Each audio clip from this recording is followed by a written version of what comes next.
Once again, welcome back to the another session, and here we are discussing the chapter 9 of chapter 5 of class 9th cell. So, basically, in our previous classes, we had already discussed about some cell organelles. तो last classes में हमने discuss कर लिया था कि cell organelles क्या होती हैं, कौन सी सेल ऑर्गेनेलीज होती हैं और उनका क्या क्या फंक्शन होता है। और सेल ऑर्गेनेलीज के अंदर हमने एंडोप्लाज्मिक रेटिकुलम और गोल्गी एपरेटस के बारे में ऑलरेडी बात कर ली थी। So in this session we will start with lysosomes. तो जो हमारी नेक्स्ट सेल ऑर्गेनेली है वो है लाइजोसोम। सो लाइजोसोम्स को हम डाइजेस्टिव बैग्स या सुसाइडल बैग्स भी कहते हैं। तो लाइजोसोम्स का जो अनदर नेम होता है वो डाइजेस्टिव बैग और सुसाइडल बैग भी होता है। तो फर्स्ट ऑफ ऑल इनको डिस्कवर किया था क्रिश्चियन डी डीवू ने 1955 में, वो भी लीवर सेल में। ठीक है, और इनका स्ट्रक्चर किस तरीके का होता है? इनका स्ट्रक्चर होता है स्मॉल, मेम्ब्रेन बाउंड, वेसिकुलर और बैग लाइक। ठीक है, और ये कहाँ पाए जाते हैं? साइटोप्लाज्म में पाए जाते हैं। उसके बाद नेक्स्ट अगर हम बात करें तो इनका मेन फंक्शन क्या होता है? इनका फंक्शन होता है किसी भी फॉरेन पार्टिकल को डिस्ट्रॉय करना जो सेल के अंदर घुस गया हो। ठीक है, और इसके अलावा जो सेकंड फंक्शन होता है वो क्या होता है? जो भी डेड या फिर वॉर्न आउट सेल्स होती हैं, ठीक है, या फिर कोई ऐसी ऑर्गेनेली जो काम करना बंद कर चुकी है, खराब कर चुकी है, उन सारी खराब सेलों को, उन सारी ऐसी सेलों को जो किसी काम की अब नहीं रह गई हैं, उनको रिमूव कर देना और सेल को क्लीन रखना। ठीक है, तो अभी तक हमने क्या क्या जाना कि जो हमारा लाइजोसोम्स होता है उसको हम डाइजेस्टिव बैग या फिर सुसाइडल बैग भी कहते हैं। ठीक है, और इनकी डिस्कवरी किसने करी थी? पहले इनकी डिस्कवरी की थी क्रिश्चियन डी ड्यूवी ने। कौन से ईयर में करी थी? 1955 में करी थी। कौन सी सेल में करी थी? लीवर सेल में करी थी। स्ट्रक्चर की बात करें तो कैसे होते हैं? स्मॉल होते हैं यानी कि छोटे होते हैं, मेम्ब्रेन बाउंड होते हैं यानी कि इनकी कवरिंग मेम्ब्रेन से होती है, मेम्ब्रेन प्रेजेंट होती है इनके अंदर, वेसिकुलर होते हैं यानी कि वेसस शेप में होते हैं, पतले पतले होते हैं, बैग लाइक होते हैं, बैग लाइक यानी कि छोटा स्मॉल बैग लाइक स्ट्रक्चर होता है, सैक लाइक स्ट्रक्चर होता है। और दूसरा ये कहाँ पाए जाते हैं? ये साइटोप्लाज्म में पाए जाते हैं।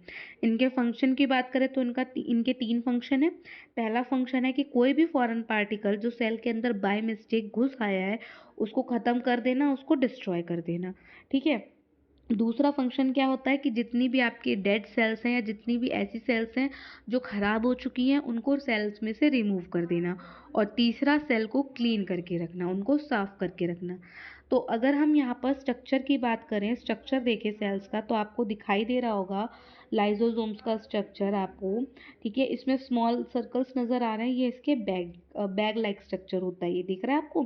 और इन्हीं के अंदर क्या काम होता है? इन्हीं सेल्स के अंदर, इन्हीं वेसिकल्स के अंदर जितनी भी डेड सेल्स होती हैं, जितनी भी डिस्ट्रॉयड ऐसी सेल होती हैं जो काम की नहीं है, ख़राब हो चुकी हैं, किसी भी पर्पस में उनका यूज़ नहीं किया जा सकता, तो ये लाइजोसोम्स उन सभी को क्या करता है? किल कर देता है।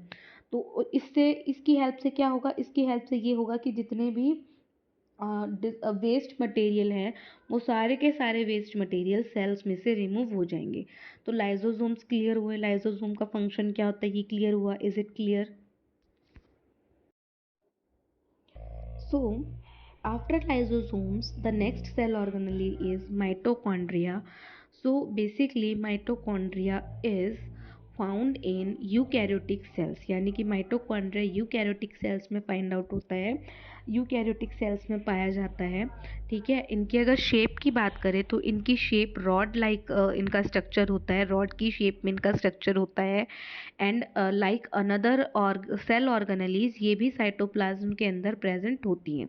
ठीक है, इनके भी डबल मेम्ब्रेन स्ट्रक्चर होता है यानी कि दो लेयर प्रेजेंट होती है आउटर कवरिंग में।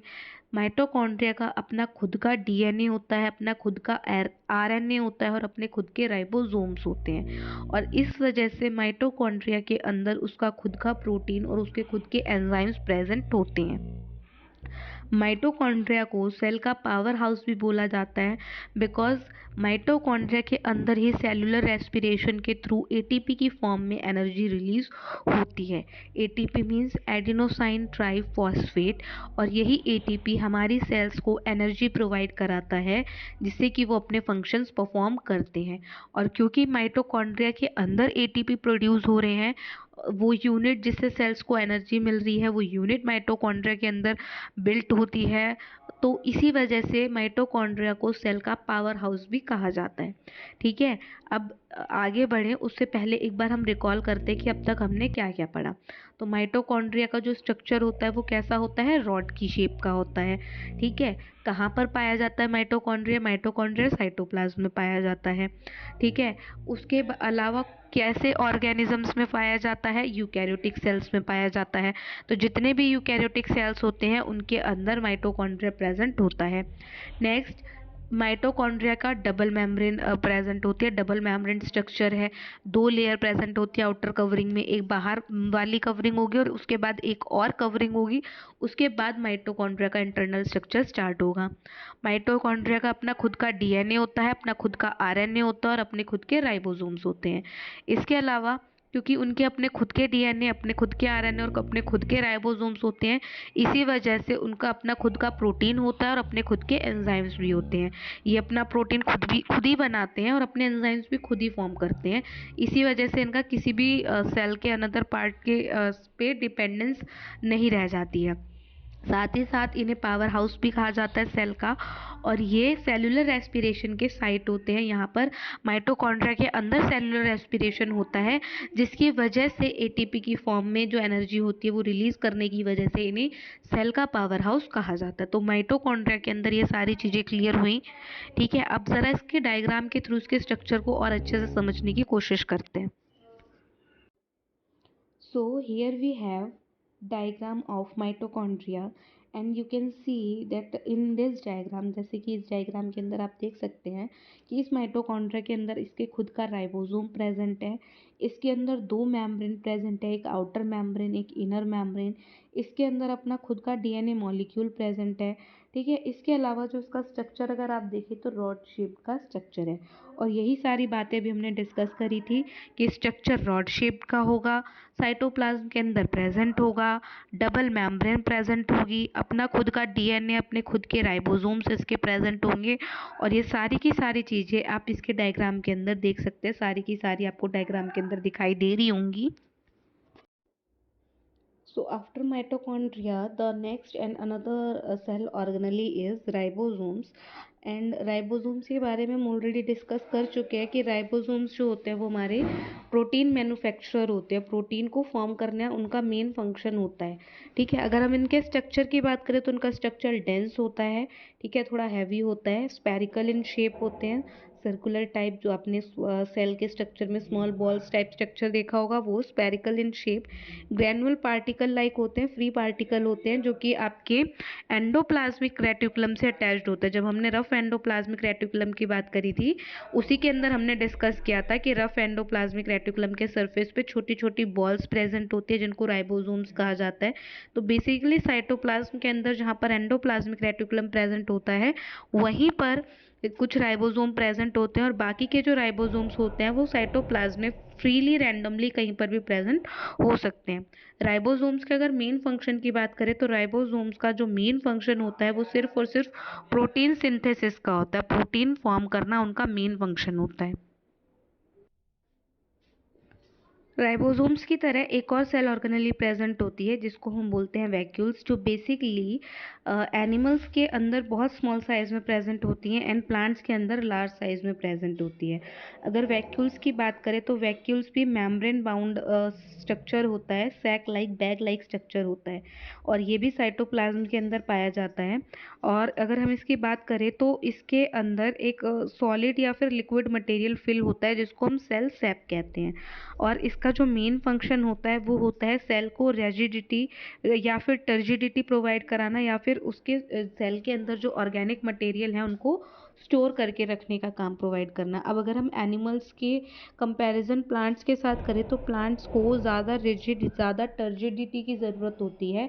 प्लांट्स मूवमेंट शो नहीं करते, उन्हें हार्श वेदर कंडीशन के अंदर भी अपनी जगह पर रहना पड़ता है, उन्हें उस कंडीशन को सर्वाइव करना पड़ता है। सो प्लांट को रिजिड बनाने के लिए वैक्यूल्स काम करते हैं एंड साथ के साथ प्लांट्स अपनी एनर्जी अपने फूड को स्टोर करके रखते हैं, तो प्लांट्स के अंदर वैक्यूल्स जो होता है वो बिगर साइज में प्रेजेंट होता है।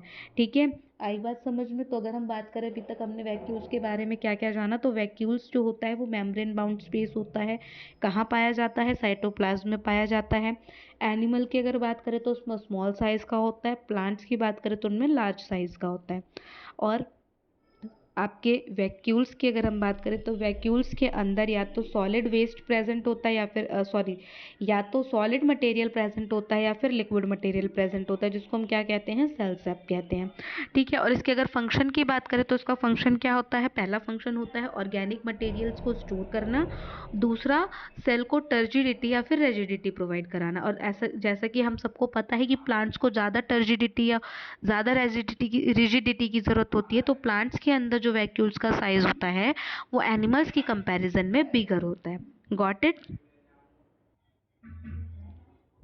यहाँ तक हमारी ऑलमोस्ट एनिमल सेल्स में पाई जाने वाली जितनी भी सेल ऑर्गेनेलीज होती हैं वो कवर हो चुकी हैं। और अगर हम प्लांट सेल्स की बात करें तो प्लांट सेल्स में एक वैक्यूल्स होता है जो एक्सेप्शन है, and next one is plastid जो केवल प्लांट सेल्स के अंदर पाई जाती है। तो प्लास्टिड्स के बारे में बात कर लेते हैं। तो प्लास्टिड प्लांट सेल में पाई जाने वाली मेजर ऑर्गेनेली है जो केवल प्लांट सेल में पाई जाती है, एनिमल सेल में नहीं पाई जाती। प्लास्टिड्स का अपना खुद का डीएनए होता है, अपने खुद के राइबोसोम्स होते हैं और ये अपना खुद का प्रोटीन बनाते हैं। अगर हम बात करें प्लास्टिड्स की तो प्लास्टिड्स दो तरीके के होते हैं। एक ऐसे प्लास्टिड्स जो कलर देते हैं और एक ऐसे प्लास्टिड्स जो कलरलेस होते हैं और अदर फंक्शन परफॉर्म करते हैं।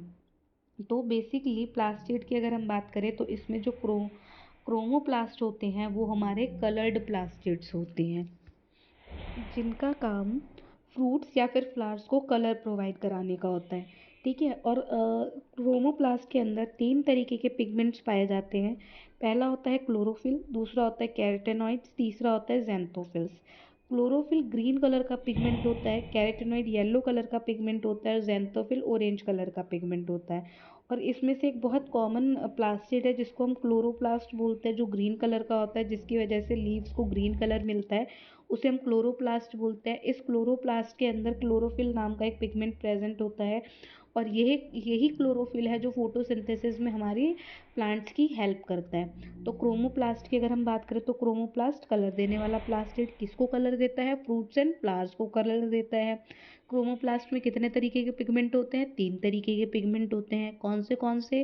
क्लोरोफिल, कैरोटेनॉइड एंड आपके ज़ैंथोफिल। क्लोरोफिल ग्रीन कलर देता है, कैरोटेनॉइड येलो कलर का पिगमेंट होता है, ज़ैंथोफिल ऑरेंज कलर का पिगमेंट होता है।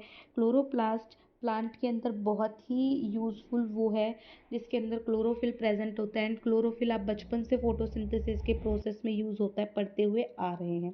ठीक है, ऑलरेडी इतना आपको पता है कि क्लोरोफिल फोटोसिंथेसिस के प्रोसेस में यूज़ होता है। अब नेक्स्ट अगर हम बात करें तो नेक्स्ट जो हमारी कलरलेस प्लास्टिड होती है उसको हम कहते हैं ल्यूकोप्लास्ट। हाँ जी, तो ल्यूकोप्लास्ट कलरलेस प्लास्टिड होता है, इसके बारे में हम ऑलरेडी बात कर चुके हैं। ये हमें पता है कि क्लोरोप्लास्ट कलरफुल पिगमेंट होता है, कलरफुल प्लास्टिड है, एंड ल्यूकोप्लास्ट कलरलेस प्लास्टिड है। अब इनका मेन फंक्शन क्या होता है? जैसे क्रोमोप्लास्ट का काम है कलर प्रोवाइड कराने का, उसी तरीके से इनका काम है फूड के स्टोरेज का। किसका स्टोरेज करते हैं? ये स्टार्च का, ऑयल का, प्रोटीन्स का, इनका स्टोरेज करके रखते हैं। इनको स्टोर करके रखना प्लांट्स के अंदर किसका काम होता है? ल्यूकोप्लास्ट का काम होता है। तो यहाँ पर टिल दिस पॉइंट हमने सारी सेल ऑर्गेनेलीज के बारे में बात कर ली, जिसमें से पहले आपकी एंडोप्लाज्मिक रेटिकुलम, जिसका काम क्या था? आपका प्रोटीन की सिंथेसिस में हेल्प करना और प्रोटीन की सिंथेसिस के बाद ट्रांसपोर्टेशन में हेल्प करना। नेक्स्ट हमने गोल्गी बॉडीज़ के बारे में पढ़ा, गोल्गी अपरेटस, जिनका मेन फंक्शन क्या था? मेन फंक्शन था प्रोटीन जो भी सिंथेसिस हो चुका है या जो भी मटेरियल सेल बना रही है उस बने हुए मटेरियल को स्टोर करके रखना, उसको पैक करके रखना, उसको मॉडिफाई करके रखना और उसके ट्रांसपोर्टेशन में हेल्प करना। इसके बाद हमने राइबोसोम्स के बारे में पढ़ा। राइबोसोम्स जो थे हमारे प्रोटीन मैन्युफैक्चरर होते हैं, प्रोटीन को बनाने का काम करते हैं। देन हमने लाइसोसोम्स के बारे में पढ़ा जिन्हें सुसाइडल बैग कहा जाता है, जो सेल को क्लीन करने का काम करता है। अगर कोई भी फॉरेन पार्टिकल सेल के अंदर एंटर करता है या कोई सेल डैमेज हो चुकी है, कोई सेल काम नहीं कर रही है, कोई सेल खराब हो चुकी है या कोई सेल डेड हो चुकी है, इन सभी तरीके के पार्टिकल्स को इनगल्फ कर लेना, किल कर देना लाइसोसोम्स का काम होता है। ठीक है, इसे क्लीनर ऑफ द सेल भी कहा जाता है, सेल को क्लीन रखने का काम इसका होता है। आफ्टर डेट हमने माइटोकॉन्ड्रिया के बारे में पढ़ा। माइटोकॉन्ड्रिया को सेल का पावर हाउस कहा जाता है, जिसके अंदर एटीपी मॉलिक्यूल प्रोड्यूस होता है, एनर्जी प्रोड्यूस होती है सेलुलर रेस्पिरेशन के प्रोसेस के थ्रू। आफ्टर डेट हमने वैक्यूल्स के बारे में पढ़ा। वैक्यूल्स जो होते हैं सैक लाइक स्ट्रक्चर होते हैं, जिनका मेन काम ऑर्गेनिक मटेरियल के स्टोरेज का ही होता है, और प्लांट के केस में इनका काम रिजिडिटी और टर्जिडिटी प्रोवाइड कराने का होता है। प्लांट्स के केस में वैक्यूल्स लार्ज साइज के होते हैं, जबकि स्मॉल साइज के एनिमल्स में पाए जाते हैं। लास्ट हमने प्लास्टिड्स के बारे में पढ़ा, जो केवल प्लांट्स में पाई जाती है, एनिमल्स में एब्सेंट होती है।